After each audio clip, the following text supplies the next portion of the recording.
June 2nd, 2025.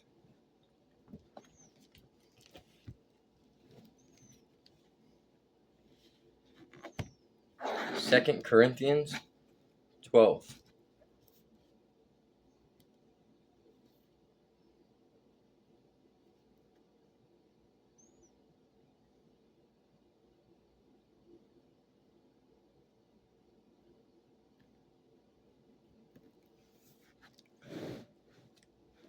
This boasting is also foolish, but let me go on. Let me tell you about the visions I've had and revelations from the Lord. 14 years ago, I was taken up to heaven for a visit. Don't ask me whether my body was there or just my spirit, for I don't know. Only God can answer that.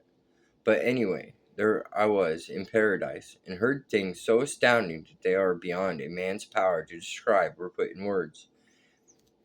And anyway, I am not allowed to tell them to others. That experience is something worth bragging about, but I am not going to do it. I'm going to boast only about how weak I am and how great God is to use such weakness for His glory. I have plenty to boast about and would be no fool in doing it. But I don't want anyone to think more highly of me than he should from what he can actually see in my life and my message. I will say this because these experiences I had were so tremendous, God was afraid I might be puffed up by them. So I was given a physical condition which has been a thorn in my flesh, a messenger from Satan to hurt and bother me and prick my pride. 3 different times I begged God to make me well again. Each time He said no, but I am with you. That is all you need. My power shows up best in weak people. Now I am glad to boast about how weak I am. I am glad to be a living demonstration of Christ's power, instead of showing off my own power and abilities. Since I know it is all for Christ's good, I am quite happy about the thorn, and about insults and hardships, persecutions and difficulties. For when I am weak, then I am strong. The less I have, the more I depend on Him. You have made me act like a fool boasting like this, for you people ought to be writing about me and not making me write about myself. There isn't a single thing these other marvelous fellows have that I don't have too, even though I am really worth nothing at all.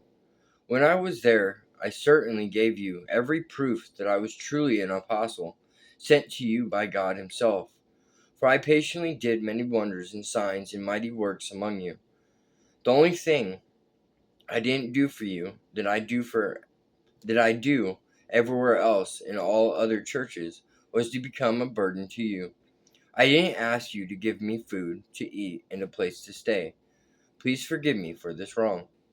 Now I'm coming to you again the third time, and it is still not going to cost you anything, for I don't want your money. I want you, and anyone you are, and anyway, you are my children. The little children don't pay for their fathers and mothers' food. It's the other way around. Parents supply the food for their children. I'm glad to give you myself and all I have for your spiritual good, even though it seems that the more I love you, the less you love me. Some of you are saying it's true that his visits didn't seem to cost us anything, but he is a sneaky fellow, that Paul, and he fooled us. As sure as anything, he must have made money from us some way. But how? Did any of the men I sent to you take advantage of you? When I urged Titus to visit you and sent our other brother with him, did they make any profit? No, of course not. For we have the same Holy Spirit and walk in each other's steps, doing things the same way. I suppose you think I am saying all this to get back into your good graces. That isn't it at all. I tell you, with God listening as I say it, that I have said this to help you, dear friends, to build you up spiritually and not to help myself. For I am afraid that when I come to visit you, I won't like what I find, and then you won't like the way I will have to act. I am afraid that I will find you quarreling and envying each other, and being angry with each other, and acting big, and saying wicked things about each other, and whispering behind each other's backs. filled with conceit and disunity. Yes, I'm afraid that when I come, God will humble me before you, and I will be sad and mourn because many of you who have sinned became sinners and don't